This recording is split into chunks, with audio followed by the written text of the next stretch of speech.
Part two, and we've split it up this way, is because I think, part two is about sort of adding bells and whistles.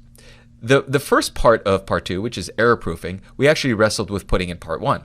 And that's because really issues around balancing a financial model are really a key skill set. Whenever you build a three-statement model, what ends up happening is, for the way these models need to be constructed, the possibility of a mistake means that your model's balance sheet may not balance. Let me show you what that actually means. So when we finish building our model, you're going to get to a balance sheet, and the assets should equal liabilities plus equity. If this doesn't equal zero, if this doesn't say balance check, you have a problem. And so, for example, we're going to give you an exercise where you're going to be done with the model, and then all of a sudden we're going to show you a model where there are a whole bunch of mistakes, and you're going to have to try to figure out where those mistakes came from. This is a very important skill. This is something that can keep analysts up for hours late into the night at the office. It certainly did for me. And what's important is right at the very beginning that we walk you through what is the process to making sure the model's balanced. There is a process. Rather than kind of going from cell to cell aimlessly, there is a step-by-step process that will ensure your model's balanced. So we want to teach you that as part of this course. Next, we are going to turn to something that we did in the income statement originally, but we did it quickly. We said, you know what? JP Morgan says Apple revenue is going to decline by 4% next year. Okay, so we just hard-coded a 4%. Well, there are many instances in which you need to get deeper into the revenue buildup.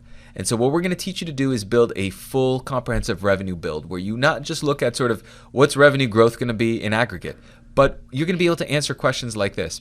Well, what if iPhone unit sales are better than expected, but the average sale price of each iPhone itself is lower than expected? You're going to start being able to turn various dials to really analyze the impact, because that's actually what happens with Apple, right? They have multiple products, and you need to be able to, if you're forecasting, if you have a thesis that some product is going to do better or worse, and it might be the price or the volume. That's why this is often also called a price volume build.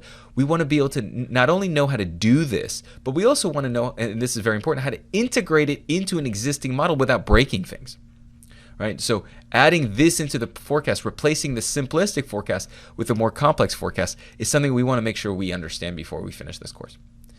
Then we turn to working capital schedules. One of the things I've already alluded to is, hey, you're going to forecast accounts receivable in line with revenue, which is great when you don't have a thesis. But what if you do have a thesis?